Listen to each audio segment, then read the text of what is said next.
Hey y'all, it's Chimney.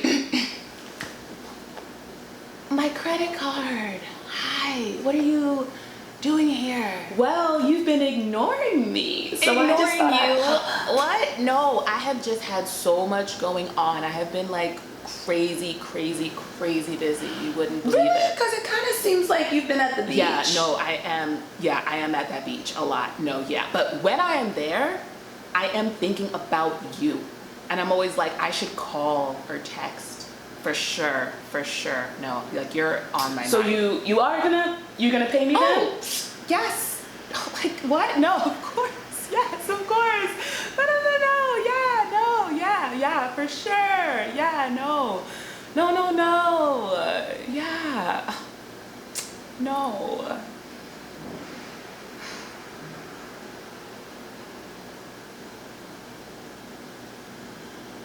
So I do need to just get back to this, but we can keep talking. We can do dinner.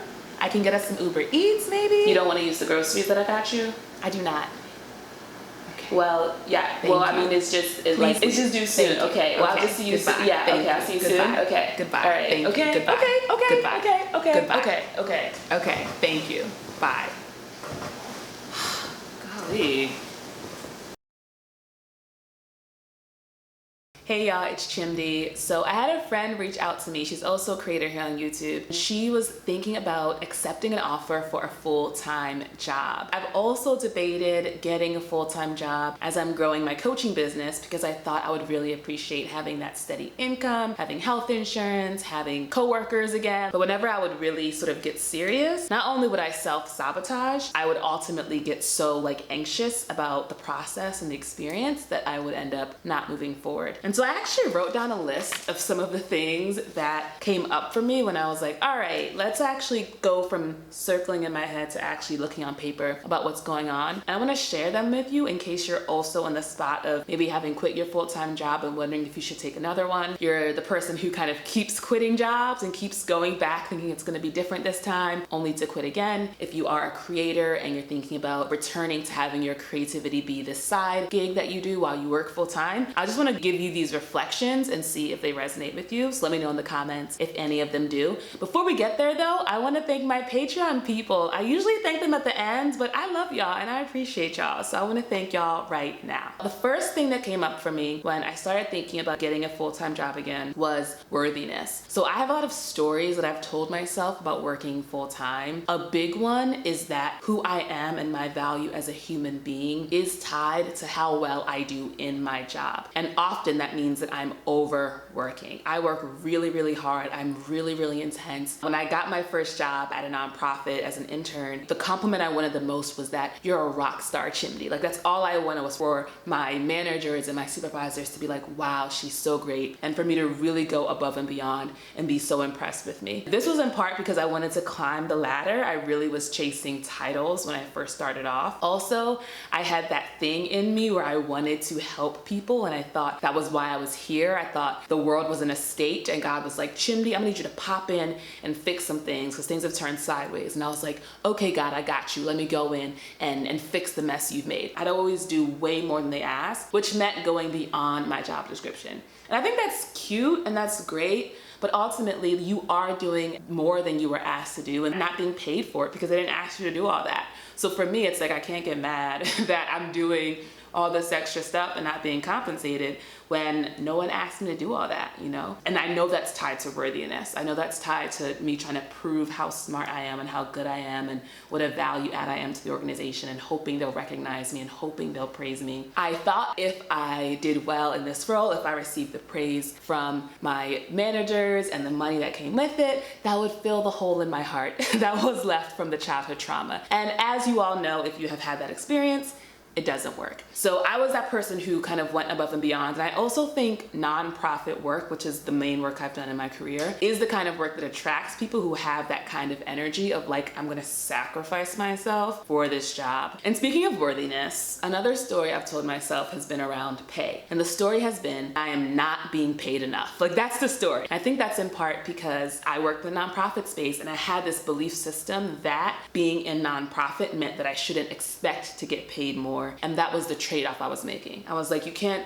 help people and get paid well. Like, they don't exist together. Not knowing, of course, that there are a lot of executive directors who are making a lot of money in the nonprofit space, and often it's the Black women who are carrying the organization who are being underpaid. I didn't know any of that. I didn't know any of the gender politics. So I was just okay, but mostly kind of resentful about how I was being paid. And at my last role, it was a lateral move. So I actually took a pay cut to work in the same title with more responsibility. That only sort of like fed the fire of like righteous indignation that I wasn't getting paid enough. I think a big thing is sort of having to face the part of me that didn't believe I was worth the money, because I do believe that often our outside world just mirrors what we believe inside. And a part of me was like, can I be trusted? Do I deserve? Am I actually good enough? All the imposter syndrome stuff that was coming up for me, and it was just being mirrored back by the organizations that I worked for, by the people who gave me my paycheck. At my last organization, I remember we were hiring for a role. The person we ended up hiring was our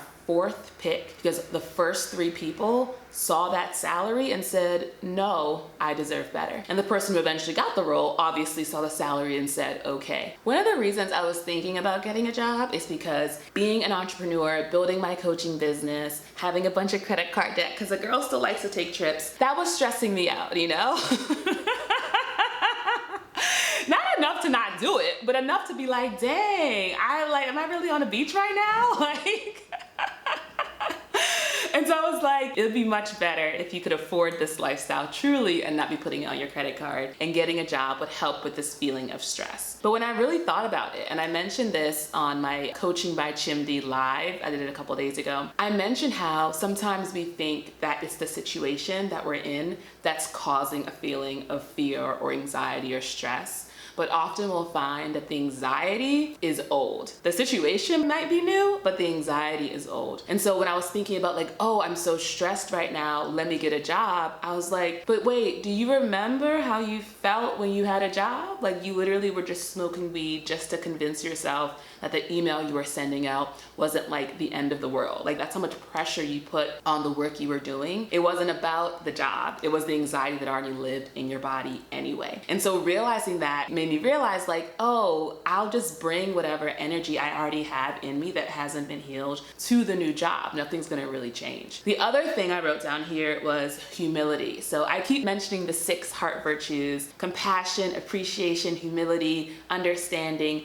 valor, forgiveness. Humility was a big one for me, because sometimes I think that I truly know a lot and I'm quite wise, which means that I bring an energy to leadership, which is sort of like, what are you doing and why are you doing it this way? And I could do it better. And the reason why I left my first role was because I brought that energy, hopefully not all the way dialed up, but I did bring that energy of like, what actually is the plan and the strategy in this organization? Like, what are we really doing here? I brought that energy to one of the managers and she was like, mm-mm.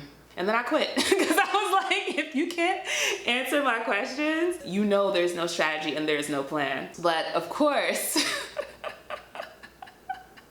chances are that I don't know the entire strategy of an entire organization or company. And if they're not doing things the way I think they should be doing them, instead of feeling a way about it and making myself upset, I can have some humility and I can just instead focus on staying in my lane and then doing what I am supposed to be doing. Another huge limiting belief I had around work is this idea that people who actually genuinely love what they do are 1% of the population. Like, it is not normal, it is not natural to be happy. The normal thing is the Sunday scaries, where you have all of this anxiety and then you start work on Monday and you are stressed out. You spend the entire week looking forward to the weekend and you're so grateful on Friday morning and you're so grateful on Saturday, and then Sunday you're right back to being nervous. I thought that was genuinely how most people felt about work, and I genuinely did not realize you could do something and be really, really happy. I just didn't think that was real. And so even thinking about work again, I had this feeling of dread, because I was like, I'm gonna go back to being really unhappy all of the time. You know, like, it didn't occur to me, it's like, well, you could just get a job that you like. And I'm like, what does that mean? How could it be possible? Because that's never really been my experience. There's always been this feeling of compulsion, like I'm compelled to do this. I have to do this. I have to make this money. I can't be on the street. I have to run from this poverty. So all of this was kind of going on in my spirit as I was thinking about getting a full-time job. And, you know, I had to take it to Jesus. I had a whole process with God, and I was like, God,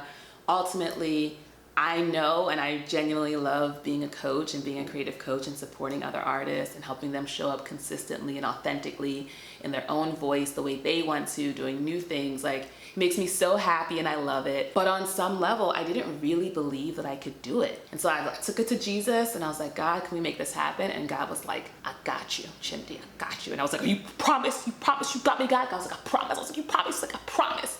And so I went through a really emotional weeping session. On the other side of it, I had this feeling of like, oh, I'm actually gonna be okay. Like, it's actually fine. And from that experience, things really shifted for me because I went from this feeling of passivity. I had thought being passive was the same thing as allowing, because actually I was too scared to try and really put myself out there. At my last role, I was a coach there and I was there for 3.5 years. And then I started my creative coaching business back in I feel like I started thinking and talking about it back when I lived in LA, which was like in 2020, right? So I've been doing it for a while. I've had clients, I've had paying clients, but I only started my separate coaching Instagram like a couple of months ago because on some level I still was like, can I really expect people to pay me to help them in this way? Like, I know that they've gotten value and I know their lives have changed and I know they've gotten clients and I know they're so grateful, but maybe I can't actually trust that. But after this experience and this process with God, it allowed me to really understand like, no, I am going to be taken care of. And now I have the energy around my coaching business that I did when I first started my YouTube, where I'm like excited, I'm doing my research, I'm trying new things and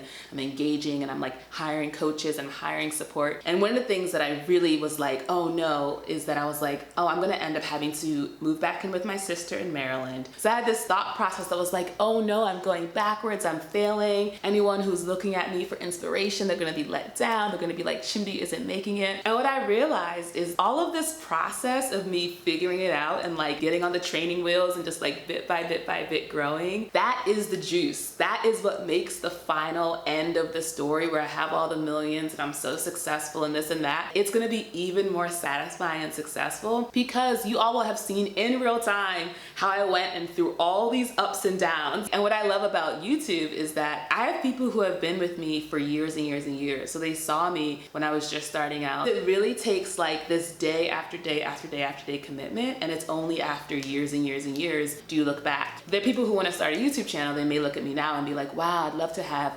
17,000 subscribers. But it's like, yeah, you know, you have to start with 0. So then you can get 1. Like that's honestly the biggest deal with YouTube subscribers are the first few, because you're like, well, does anyone in the world care? And then as soon as you get a few, you're like, oh, they do. Like, it's the coolest thing ever. And it's the same thing with growing my coaching business. Like, getting those first few clients, I was like, they really out here paying me money. And not only that, they're grateful to do it. Like, it's so freaking cool. And I had a moment, actually, I was doing some visioning and I really felt into, I've had 5 paying clients. I saw each of the 5 women like in a circle, in a semicircle in front of me, and I like connected to each of their energies. And I felt the way they have like genuine gratitude that they have gotten to be coached by me. And I was like, wow. And then behind them, I felt the energy of all the other women and people who both my YouTube work has supported, but also my coaching work is gonna support. I just like felt the incredible gratitude that they had for me, and then my incredible humility that I get to do this thing that I love so much that really helps people. And it felt so good and so humbling. If you are in a creative field and you know that that's what you're supposed to be doing, I just want to offer that as a practice to leverage for when you're getting in your head and getting confused and getting doubtful about whether or not it's the thing to do. And then I would really invite you to decouple this idea that the situation you're in is what's stressing you out versus the stress and the anxiety being from a much younger part that actually needs some examination and needs some healing. Because if you think it's just a situation, you'll of course try to change the situation, and then when that stress and that anxiety comes back, you'll think, oh, well, now I need to quit the job that I just got, and you'll find yourself circling again and again. And I also want to share this idea of energetic balance, and when thinking about especially my credit card debt, what that said about the way I was giving and receiving energy. And what I found is that there were a lot of ways that I was giving energy that was not sustainable, which means I was saying yes to things, to hanging out with people, to work things, to spending my time in different ways